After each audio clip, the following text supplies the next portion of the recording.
Buenas, soy la doctora Laura Moratal Ibáñez. Nos conocemos ya de los videos pasados. Ahora me voy a encargar de una parte de la clase 2. La clase 2 corresponde a población y variables. Y yo voy a dar una parte que es población y muestras, y la licenciada Rocío va a hablar de variables y escalas. Ya que hablamos de la clase anterior, recordaremos que ahí expusimos cuáles eran las etapas de una investigación cuantitativa, que es la clase de investigación que se dedica en estadística, en el cual aplicamos la estadística. Y había 5 pasos, donde el primero era obtención. Y es no tan solo el primero, sino el más importante, porque si yo no obtengo datos de buena calidad, de nada sirve que después los organice, los analice o los presente, porque todo eso está basado en datos en los cuales uno no puede tener confianza. Así que por eso es muy importante que estudien adecuadamente la parte de obtención, porque tampoco van a entender la segunda parte. Es obligatorio ir por orden en estos temas estadísticos.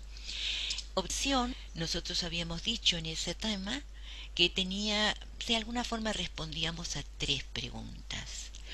Para facilitarlo, habíamos simplificado en la interrogatoria de cómo, quiénes y qué. En la primera parte vimos cómo. ¿Recuerdan los métodos en que se recogía de alguna forma esa información?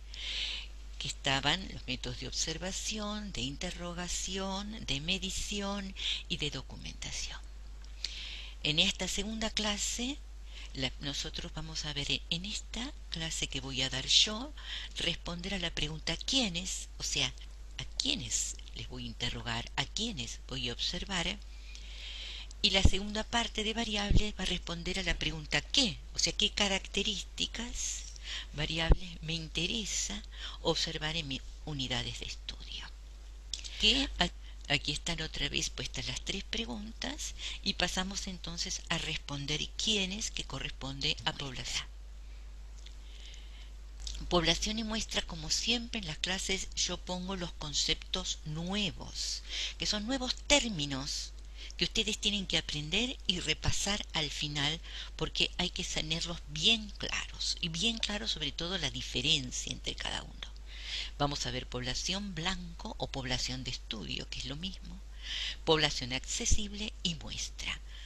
Para seleccionar esa muestra, los distintos métodos de muestreo, cuál es el error que se comete de trabajar con una población o con una muestra, los criterios de selección y qué significa los términos parámetro, estimador, herencia.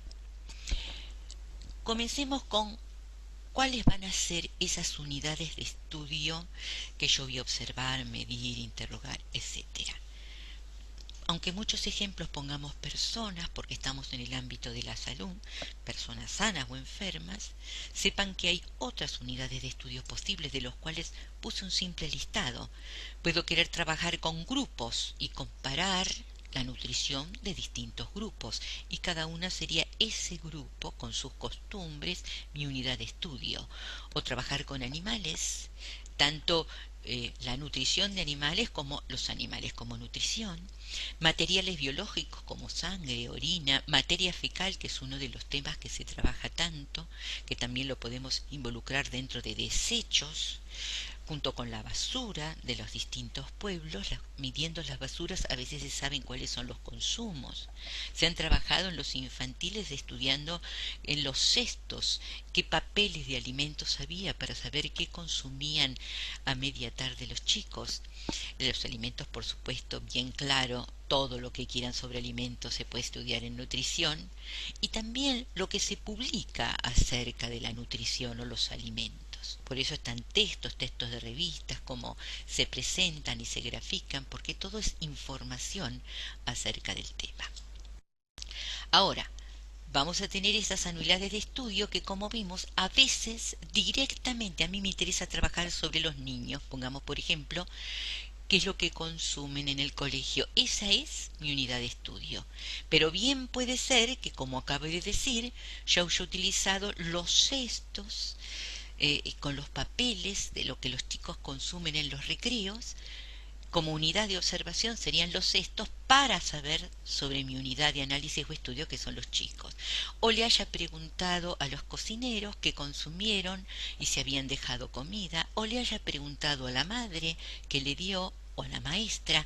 Bueno, yo consigo por ahí la información acerca de otra unidad, la cual interrogo. Pero lo que a mí me interesa saber es lo que consumen los chicos. Por eso esas son mis unidades de estudio. Uniendo todas esas unidades de estudio, a ese conjunto le voy a llamar población. El conjunto puede ser finito, como los alumnos de un grado, o infinito, como cuando yo digo los diabéticos, o los estudiantes. Qué sé yo cuántos miles de millones hay en el mundo, no los podría medir. Puede ser finito tanto de personas como de objetos, como yo dijera los árboles, que presentan, en todos van a tener una característica en común. Esa característica en común que no varía entre todas las unidades de análisis, como no varía, se llama constante. La constante me sirve para definir la población. Los diabéticos tienen algo en común, ¿no es verdad? Ese problema metabólico. Pero algunos tienen distinto sexo, distinta edad, distintos años de ser diabético. Esas características que difieren entre las unidades de estudios, difieren o varían, se llaman variables. Para que tengamos un poquito de idea de esto que estamos hablando, que es la población, una población infinita, puse un mundo para aclararlo, la Tierra, que se llama población blanco, pero no era blanca me ponen, no, porque no es un adjetivo. Blanco habla de como tiro al blanco, a lo que yo estoy apuntando. Población blanco o población de estudio.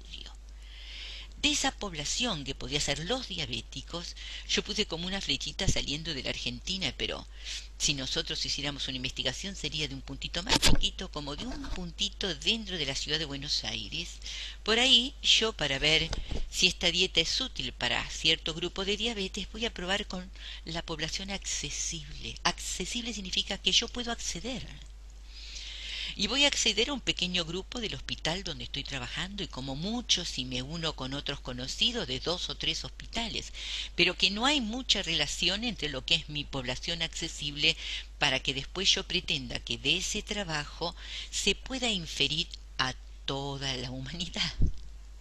Pero muchas veces alguno, por más que sea en Norteamérica y con miles o con 1 millón al lado de la población mundial, siempre estamos, es una hipótesis, nosotros lo presentamos, esto pasó con mi población accesible, fíjense si esto le sirve para su población. Y para colmo, la población accesible en un servicio de nutrición son muchos, pongámosles el servicio de nutrición del hospital de clínicas, durante un año hay mucha gente, puede ser que yo tengo que hacerle un análisis, que yo inclusive seleccione un grupo menor, mediante algún tipo de sorteo, elija lo que se llama una muestra, que es un subgrupo de esa población accesible, que yo voy a utilizar para poder estudiar. ¿Por qué? Porque hay situaciones en las cuales uno tiene que elegir una muestra y no puede trabajar con toda la población. Por ahí algunos datos sí puede tener de toda la población y decir cuántos fueron hombres, cuántas mujeres, cuál es el problema, el promedio de edad, etcétera. Pero si tengo que hacerle un análisis, no podría citar a todas esas personas y prefiero elegir una población un poco pica. Ahí están las definiciones para que ustedes las tengan, puedan mirar este video las veces que quieren y tengan la definición que también tienen en la guía y ejemplos, ¿sí? Como dice ahí, la población accesible es la que yo puedo acceder y la muestra inclusive es más pequeña, pero lo que yo busco, y ahí está en negrita, es que quiero obtener una muestra representativa de la misma. Esa palabra representativa vamos a ver. Primero vamos a ver cómo elegimos la población y después cómo hacemos para obtener una muestra representativa, que es la que nos interesa a nosotros dentro de una investigación seria donde se apliquen los conceptos estadísticos. Los criterios para seleccionar una población y cómo yo lo indico para que todos los que lean mi trabajo lo puedan entender son los criterios de inclusión, de exclusión, de eliminación y las coordenadas temporoespaciales. Así que comencemos a comprenderlo. Ahí hay un gráfico que quiere decir toda la zona blanca, blanquecina, indicaría el área de todos los que yo incluí. Por ejemplo, los alumnos de nutrición. Vamos a promover una dieta. Podría decir los alumnos de nutrición con exceso de peso. Y entre todos juntos vamos a ver si hacemos unos talleres, unas dietas, perfecto, durante 3 meses. Pero va a haber algún grupito que yo voy a tener que sacar desde el principio. Por ejemplo, voy a preguntar si alguna alumna está embarazada, porque no podemos proponer esa dieta que vamos a hacer para el resto, donde vamos a tratar de restringir la cantidad de alimentación a una embarazada. Podemos sacarla porque la embarazada va a aumentar de peso, independientemente por su proceso hormonal. Así que, por un lado, nos perjudicaría a los datos y por el otro lado la estaríamos perjudicando a ella. Así que decimos, toda persona que esté embarazada o que tenga una enfermedad grave, que necesite una alimentación especial, esas las vamos a sacar. Entonces van a estar dentro de nuestros criterios de exclusión. O de alguna manera nos van a ensuciar nuestros datos o nosotros le podemos estar haciendo un daño. Perfecto, comenzamos la investigación, pero también ponemos un criterio que es muy parecido al de exclusión, que es el de eliminación. Al principio puede ser que esa persona el primer mes no estaba embarazada, después se embarazó, y como si es necesario que esa situación no se dé durante los 3 meses que vamos a hacer la investigación, decimos, y también si dentro de los 3 meses se embaraza o se identifica o alguna otra enfermedad donde pueda ser riesgoso realizar esta dieta. Así que cuando la investigación se hace en un solo día, no hay criterio de eliminación, con el de exclusión basta. Pero si dura en el tiempo, tenemos que aclarar si esas mismas condiciones que no permitían que fueran incluidas al principio, también harían que fueran sacadas si eso ocurre en el medio de la investigación. Este grupito, como ven, tiene que ser más chiquito, tiene que ser la excepción. Ahora, nos falta la coordenada temporoespacial, que en realidad nosotros nunca trabajamos, como dijimos, con una población infinita por lo imposible, y entonces tenemos que definir una coordenada temporoespacial.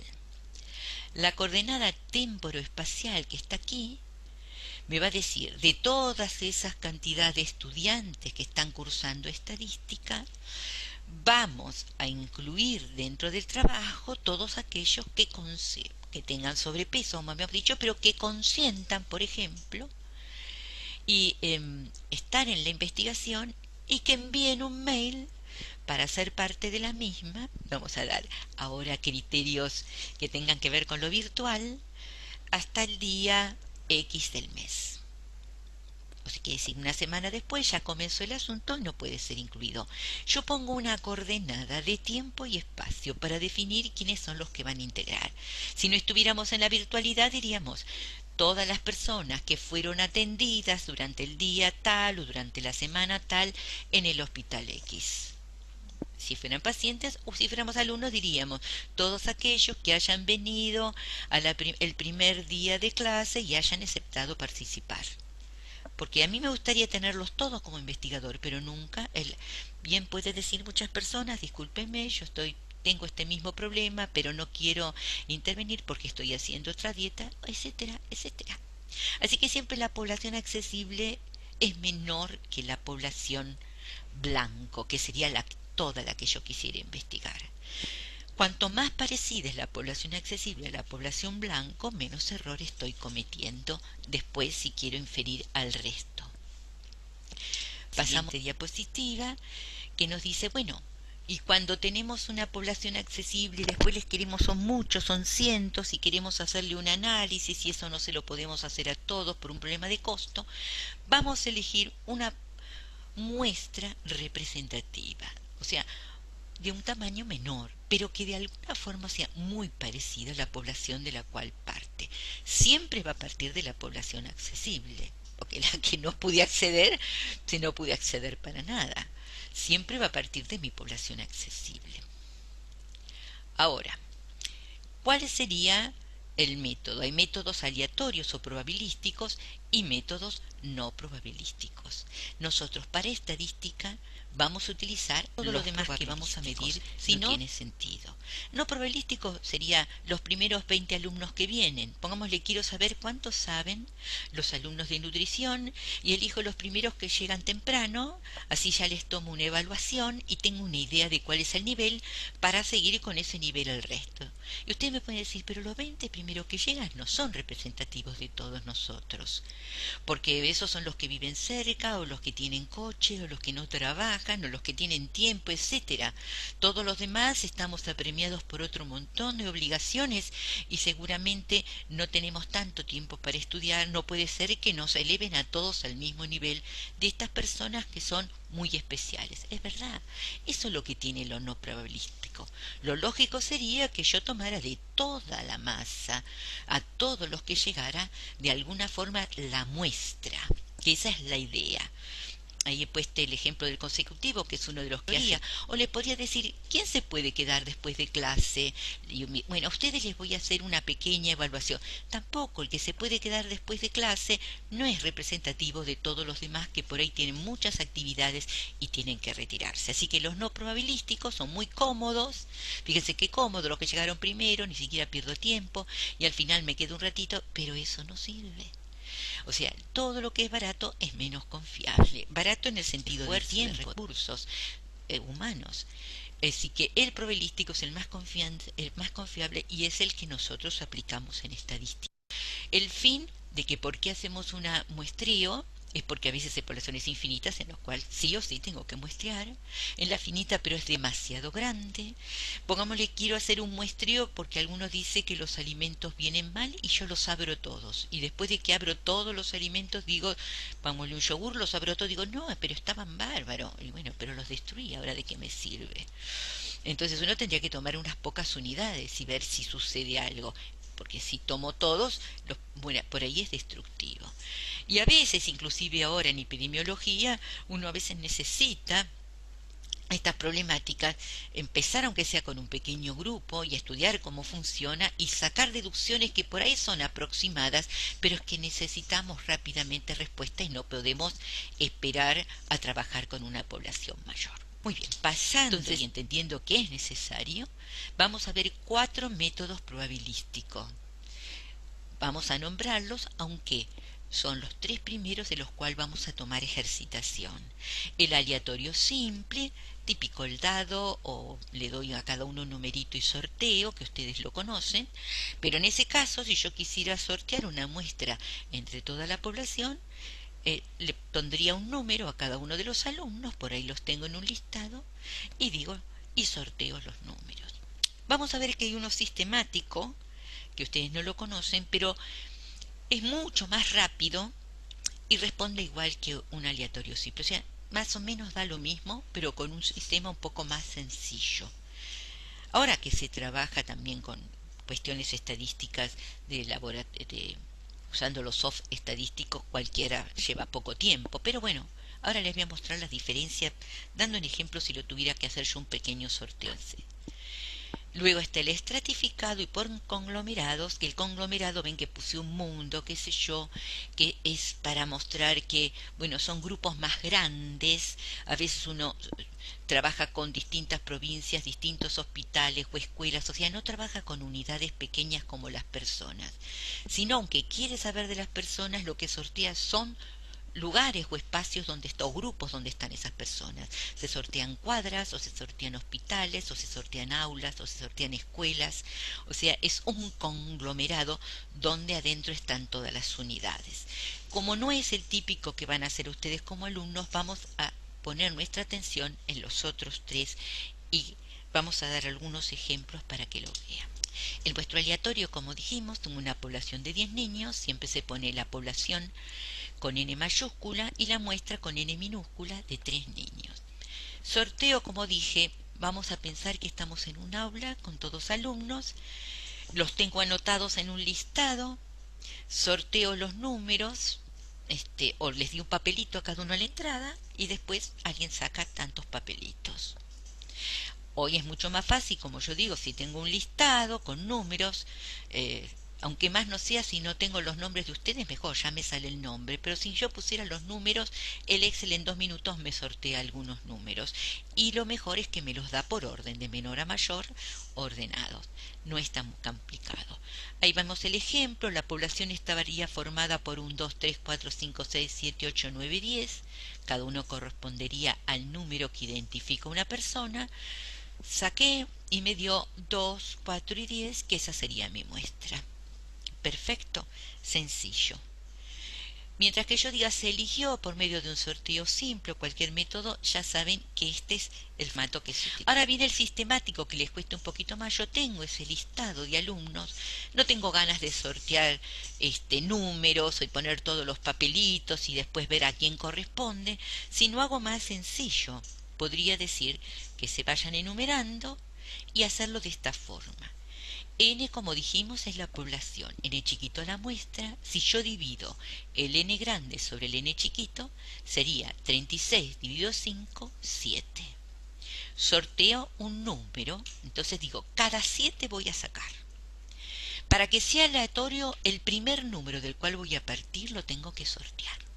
Porque si no lo sorteo, no hay nada aleatorio, siempre comenzaría por el 1. El 1 siempre empezaría.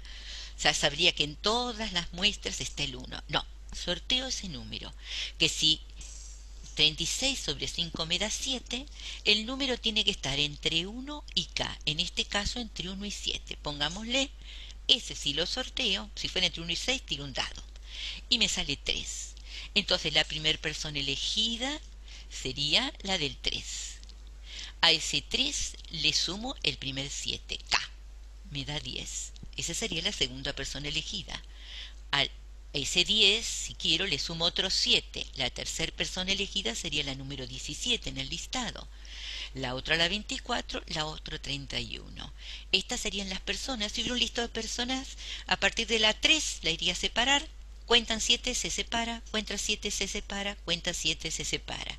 Si tuviera un listado con los números, simplemente 3 contaría 7, 10, contaría 13, 24, 17, 31, ¿sí? O sea, rápidamente diría los nombres si tengo a las personas. Así que eso es muy bueno. Si tengo historias clínicas, saco la número 3, después saco 7, saco otra, saco otra. ¿Ven?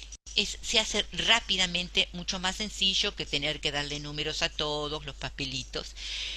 Y hacer el sistemático sirve sobre todo cuando hay una forma de ordenar a la gente. O tengo un listado con los números, o como digo, en un aula es muy fácil, ¿no? Voy contando, le digo cuenten hasta 7 y la otra se para, cuentan hasta 7 y armamos la muestra. Antes hacíamos esos ejercicios con el aula, ahora ya no los podemos hacer. Muestreo estratificado. Siempre que uno se complica la vida en estadística es porque es necesario. Yo voy a hacer un muestreo donde separe a la gente, en vez de agrupar, pongámosle todos los alumnos juntos como hicimos ahora, sin separarlos de sexo. Los voy a separar cuando lo que voy a tomar se difiera mucho entre los resultados que me pueden dar de los hombres y las mujeres, así sea el peso y así sea las opiniones. O sea que cuando es necesario me fijo que el sexo es una diferencia o la edad es una diferencia y entonces me fijo esa población. Por ejemplo, acá vamos a utilizar el sexo, que se utiliza mucho para estratificar en medicina, y aparte sencillo, son 2 estratos nada más. Bueno, no sé ahora si no serían 3, pero si tengo 30 niños, de los cuales 6 son niños, con lo cual significa que 24 son niñas. Lo puse así porque nosotros nunca le vamos a dar los 2 valores, vamos a dar uno para que ustedes hagan la resta. ¿Qué es lo que me fijo? Me fijo qué proporción hay de niños. ¿Cuál es la proporción de niños en esa muestra? Si lo hiciera con alumnos, seríamos que la mayoría son mujeres y hay una pequeña proporción de hombres alumnos en la clase. En este caso, esos 6 alumnos, fíjese que si es 30, el 10% es 3, 6 es el 20%. Si niños son el 20%, como la suma es del 100%, niñas tengo un 80%. Perfecto. Ahora, ¿qué quiero? Digo, de esos 30 alumnos quiero sacar una muestra de tamaño 10 con 2 estratos. O sea, diferenciando niños y niñas. La forma que generalmente se usa, sobre todo cuando es como en este caso, tan diferentes los dos estratos, si más o menos fueran 24 o 26, pongo 50 y 50, pero si yo voy a hacer un muestreo estratificado con los alumnos de la escuela de nutrición, sabemos que no es la misma proporción que hay de hombres que de mujeres. La proporción de hombres es mucho más pequeña y yo trato que la muestra que voy a buscar mantenga esa misma proporción de sexos. A eso se le llama que a cada grupo va a haber una asignación proporcional, la misma proporción de sexos. Bueno, entonces acá hacemos al revés. Partimos, yo que tenía en la población un 20% de niños y un 80% de niñas. ¿Cuánto es el 20% de ahora de esta muestra de 10? Y de 10, el 1% es 1, el 2% es 2. Entonces, en mi muestra de 10 niños, 2 tendrían que ser varones y 8 tendrían que ser niñas para mantener la misma proporción. Se ve claro el 20% y el 80, 2 y 8, porque elegí números muy claros para que se vean. Pero bien podrían haber sido otros números, pero mientras yo tengo que fijarme que se mantenga la proporción. Entonces, ya que vimos los 3 muestreos, a entender qué hago después con esa muestra que yo quiero que sea representativa, ¿no?, de la población. Pongámosle que yo saco con esos niños el promedio de edad. Este signo que está acá, una X con una rayita, es el signo que me habla del porcentaje, del promedio que se saca de una muestra. Y P es la proporción que se saca de una muestra. Bueno, yo podría sacar proporción de niños en la muestra, cuál es el promedio de edad. Esos datos que yo saco de la muestra se llaman estimadores o estadísticos. Estimadores porque me permiten estimar el verdadero valor de la población. En nuestro último ejemplo, yo tenía 30 en la población, saqué una muestra de 10, mediante un muestreo, acá puse un sorteo, pero mediante un muestreo, entonces analizo la muestra, saco acá hay un ejemplo, 2 estimadores que se colocan letras latinas cuando se hablan de los estimadores de la muestra y que me permiten estimar de alguna forma los valores de la población que reciben el nombre de parámetros y van en letras griegas. En esta diapositiva se nota un poquito más claramente. En un primer proceso tengo una población mayor de la cual hago una selección aleatoria, me quedan menos individuos que conforman mi muestra. De esta muestra yo saco estimadores que me permiten inferir, la palabra es inferir, el verdadero valor de la población que se denomina parámetro. Volvemos a hacer este que quede bien claro porque esto es lo que cierra la clase y es del valor, yo quiero saber cuál es el verdadero parámetro de la población. Ven que tengo una letra griega que en este caso me indica promedio poblacional. Lo que yo hago primero es sacar una población accesible a la que yo pueda acceder, con cierto criterio tratando en lo posible que sea una población que después me permita inferir a la población general, que no tenga características particulares y diferentes al resto.